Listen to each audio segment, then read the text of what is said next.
সর্ষে ফুল রয়েছে। Good morning. ভাবছেন এই দুপুরবেলায় সূর্যকে মধ্যগগনে নিয়ে কোথায় চললাম? যাচ্ছি গ্রাম ঘুরতে। প্রচণ্ড হাওয়া, তার জন্য মাথায় বেঁধে রয়েছি।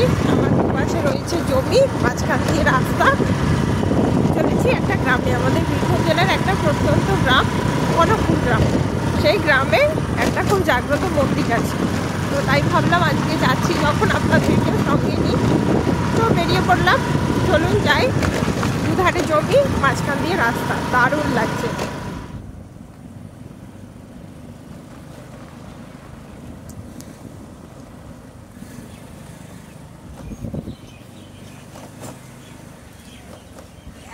বাজে রাস্তা। সামনেই রয়েছে, এটা হচ্ছে কনকপুর হাই স্কুল। হ্যাঁ, কনকপুর হাই স্কুলটা।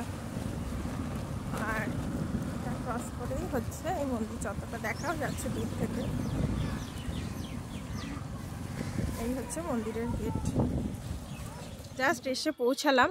পৌঁছানোর সাথে সাথে আমি ক্যামেরাটা অন করলাম জাস্ট একটা জিনিস দেখাও বলে। এই মন্দিরটা রয়েছে, পিছনে মন্দিরটা রয়েছে, দেখতে পাচ্ছেন। আমি যাচ্ছি ভেতরে, কিন্তু তার আগে মন্দিরের সামনে একটা পুকুর রয়েছে।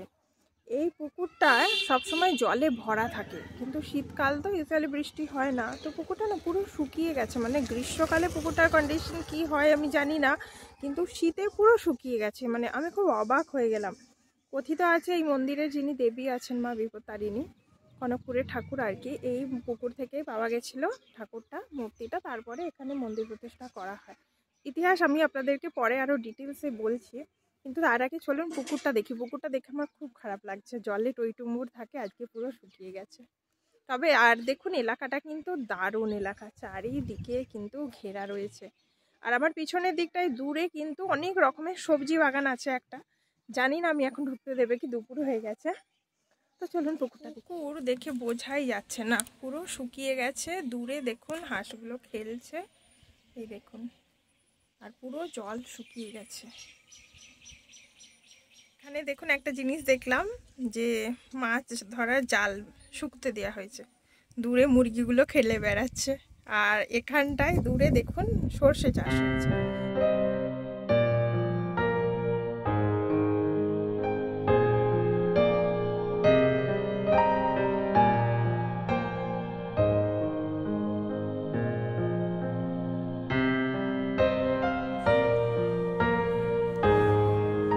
এখানে মায়ের বিভিন্ন ধরনের রূপ দেওয়া রয়েছে।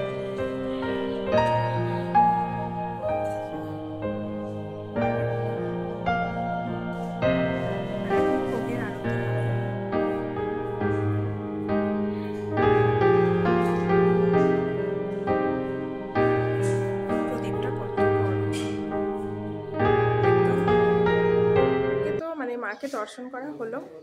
এখানকার আমি তাদেরকে রিকোয়েস্ট করলাম, মানে যারা পুরোহিত মশাই আছেন, যে ঠাকুরের ইতিহাসটা একটু বলে দিতে। তো একজন আসবেন বললেন, তো তার থেকে শুনবো।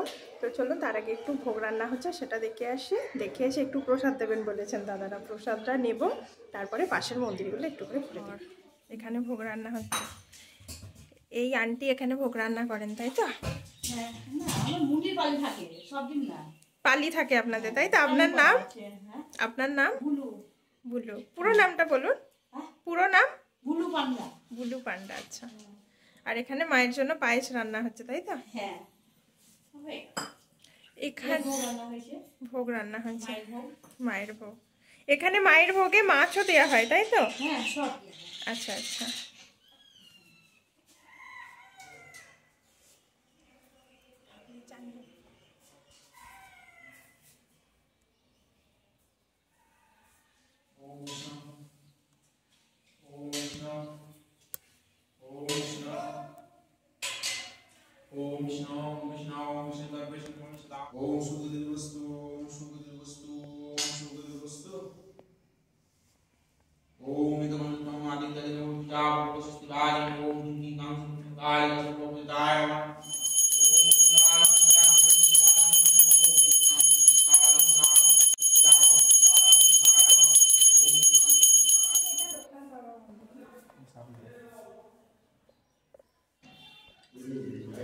ঠাকুরের মন্দিরে এসে প্রসাদ পাওয়াটা কিন্তু ভাগ্যের ব্যাপার, আর আমাদের কপালটা এতটাই ভালো ছিল ঠাকুরের ভোগটাও পেয়ে গেছি।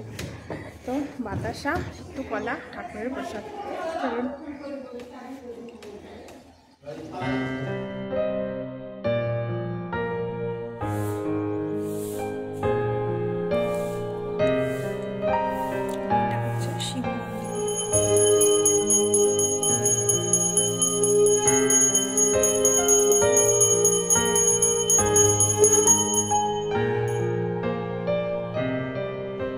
সব কিছু হলো, মাকে দর্শন করা হলো, ঠাকুরের পুজো হলো, প্রসাদ খাওয়াও হলো, সব কিছুই হলো। এবার হচ্ছে ভোগ খাওয়ার পালা। তো মাকে ভোগ দেওয়া হলো, যেটা দেখলেন ওটা। এবার আমাদের ডাকবে, কখন ডাকে দেখে তারপরে আসছে। ভোগ খেতে খেতে দেখা হচ্ছে। আমার কাছে না এটা খুব খুব ভালো লাগে, নিজেকে খুব লাকি লাগে। কোনো ঠাকুরের মন্দিরে গেলাম, আমরা তো সাডেনলি আসি, কোনো প্ল্যান থাকে না। ঠাকুরের মন্দিরে গেলাম এবং সেখানে গিয়ে যদি ঠাকুরের একটু প্রসাদ পাই, একটু ভোগ পাই, এটা কিন্তু আমার কাছে ভীষণ ভালো লাগে। সেই দিনটা মনে হয় যেন I am the luckiest person, এরকম মনে হয় সেই দিনের জন্য। যদি আমাদের কলকাতার দিকে গেলে কিন্তু এই সিস্টেমটা একদমই নেই, কিন্তু এখানে এনারা দেন। হয়তো গ্রাম্য পরিবেশ, গ্রাম বলেই এখনও সেই আন্তরিকতা আছে। আমাদের কলকাতার দিকে কিন্তু এই আন্তরিকতা পাওয়া যায় না। ভোগ খেতে বসে পড়েছি, কিন্তু ভোগ খেতে কিন্তু সবারই ভালো লাগে বলে আমারও ভালো লাগে। আসুক, তারপরে দেখাচ্ছি। আর না হচ্ছে মায়ের খিচুড়ি প্রচুর পরিমাণ দিয়ে দিয়েছে। এত খেতে পারবো কি জানি না, গরম একদম দারুণ মোলায়েম লাগছে। কি দেখতে লাগছে দেখুন, আমি একটু টেস্ট করে বলছি আপনাদের। দারুণ লাগছে। ঠাকুরের ভোগের কিন্তু কোনো কিছুই হয় না, শুধু দারুণই হয়। একটু বেগুন ভাজা,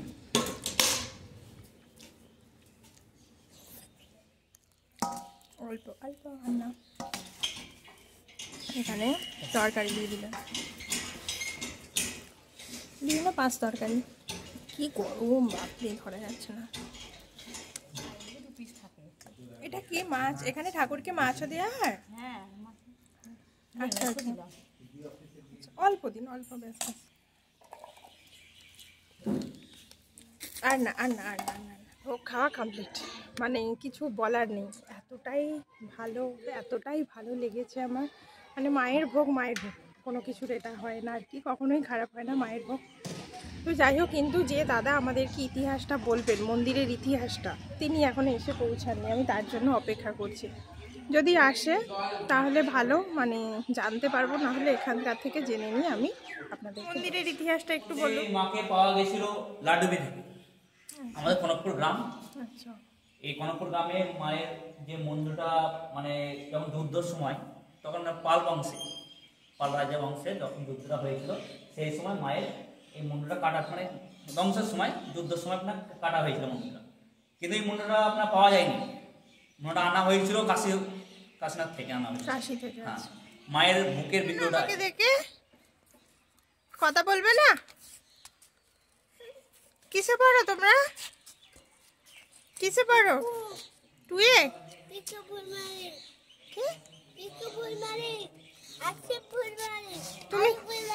তুমি প্রাইমারিতে পড়ো? তোমরা কি খাচ্ছ একটু দেখাও। কি খাচ্ছ তোমরা? খিচুড়ি খাচ্ছ? আমাকে একটু দেবে? আমাকে খেতে একটু দেবে? না রে বাবু, তোমরা যাও, আমি খেয়েছি। যাও, আমি ধরে ফেললাম, সাবধানে যাও। টাটা টাটা টাটা টাটা, বাই। কচি কাচাদের সাথে থাকার কিন্তু একটা আলাদাই মজা, বলুন। কি সুন্দর টাটা করে গেল, এখনো ওরা যাচ্ছে, ওই যে দূর থেকে দেখছে। যাই হোক, ঠাকুরের ইতিহাস তো জানা হলো। আমি যেটা বলছিলাম, এই পুকুর থেকে পাওয়া গেছে সেটা না, যে পুকুর থেকে পাওয়া গেছে সেটা কিন্তু এই সাইডে আছে। তো যাই হোক, ওভারঅল ভিডিওটা করলাম। মা খুব জাগ্রত, জানেন তো। মায়ের কাছে সবাই যে যা চেয়েছে, সবাই সব কিছু যেন পেয়েছে, এটাই বললেন ওনারা পরবর্তীকালে। মা মনস্কামনা পূর্ণ করেন। আপনারা যারা দেখলেন বীরভূমের এই প্রত্যন্ত গ্রাম কনকপুর গ্রাম, আপনারা মাকে এই মোবাইলের স্ক্রিন থেকেই মায়ের কাছে প্রার্থনা করুন, মা নিশ্চয়ই কথা শুনবে, সবার ভালো করুক, এটাই মায়ের কাছে আমি চেয়েছি। সবার মধ্যে আমিও পড়ি, আমারও নিশ্চয়ই ভালো হবে। চলুন আজকে ভিডিওটা শেষ করছি, এই পর্যন্তই রাখলাম। আপনারা এরপরে কোন কোন জায়গা দেখতে চান আমাকে কমেন্ট সেকশনে লিখে কিন্তু জানান। আজকে আসি, আবার দেখা হচ্ছে অন্য কোনো দিন অন্য কথা। সবাই ভালো থাকবেন।